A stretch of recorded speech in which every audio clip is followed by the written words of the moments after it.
Hi friends, అందరికీ నమస్కారం. బాహుబలి చిత్రాల తర్వాత హీరో ప్రభాస్ గారు పూర్తిగా పాన్ ఇండియా హీరో అయిపోయారు.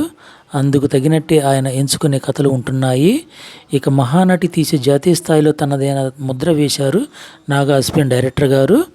వీరిద్దరి కాంబినేషన్లో సినిమా అంటే అంచనాలు భారీగానే ఉంటాయి.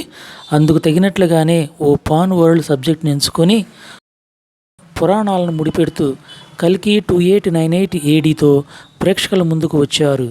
భారీ బడ్జెట్, 4 ఏళ్ళు నిర్మాణం, అమితాబ్ బచ్చన్, కమల్ హాసన్, దీపికా పదుకొనే, దిశా పటానీ వంటి అగ్రతారాగణం నటించడంతో యావత్తు భారతీయ సినీ పరిశ్రమ దృష్టిని ఆకర్షించింది. హాలీవుడ్ చిత్రాలు చూస్తున్నప్పుడు మనం ఇలాంటి సినిమాలు తీయలేమా, ఇలా ప్రపంచం మొత్తాన్ని కూర్చోబెట్టి మన కథలు చెప్పలేమా అనే ప్రశ్నలు తలెత్తుతూ ఉంటాయి. ఆ ప్రయత్నాన్ని విజయవంతంగా తనదైన కథతో చేసి చూపించారు దర్శకుడు నాగ్ అశ్విన్.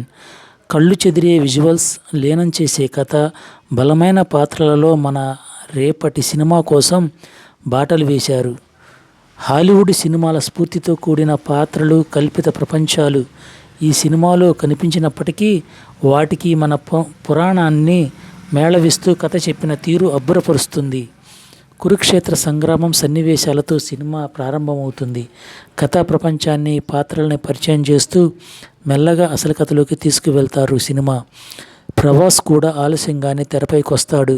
నీటి జాడలేని భవిష్యత్తు, కాశీ నగరం, ఆక్సిజన్ కోసం, ఆహారం కోసం తల్లడిల్లే ప్రజలు, కాంప్లెక్స్ దురాగతాలు కథలో లీనం చేస్తాయి.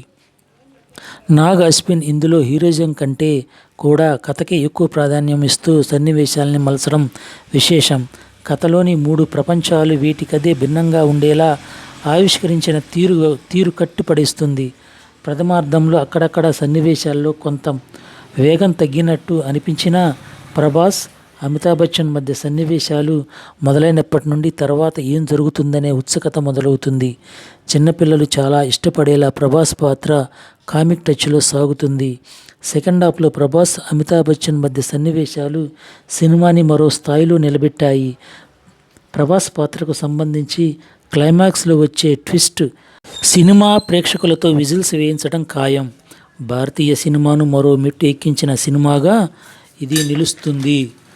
ఈ సినిమాలో మధ్యలో అతిథి పాత్రలలో రామ్ గోపాల్ వర్మ గారు, రాజమౌళి గారు, విజయ్ దేవరకొండ, మృణాల్ ఠాకూర్, దుల్కర్ సల్మాన్ తదితర పాత్రలు కథానుసార ప్రవేశపెట్టిన తీరు అలరిస్తుంది.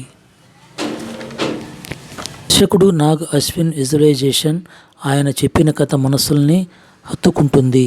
ఈ సినిమా ఫ్యామిలీతో చూడదగ్గ సినిమా, మన తెలుగు సినిమా అని చెప్పడానికి నేను ఎంతో గర్విస్తున్నాను.